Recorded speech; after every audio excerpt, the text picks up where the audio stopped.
I am the Tofu Golem. Please enjoy the video. You need an administrator account and a working internet connection. Once you have both, open Settings with Windows plus I.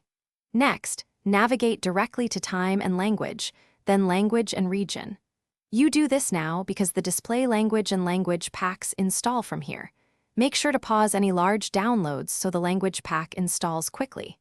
Once in Language and Region, click Add a Language and search for English, United States, or your preferred English variant to start the download process.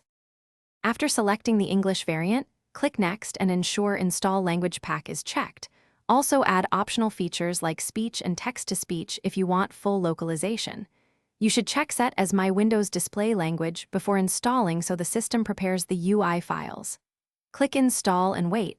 Larger packs may take several minutes. While downloading, Windows may apply regional format changes. Once the install completes, the system will prompt you to sign out or restart to apply the new display language across menus and apps. Sign out or restart immediately after installation, so Windows switches interface text to English system-wide. Then open Settings Time and Language and Region to confirm Windows display language and adjust region and regional format as required. Add or remove English keyboard layouts under Keyboards to match typing preferences.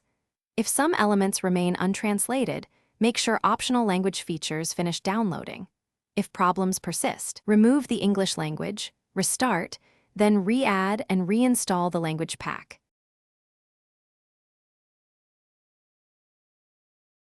Thanks for watching. Consider subscribing if we helped you today.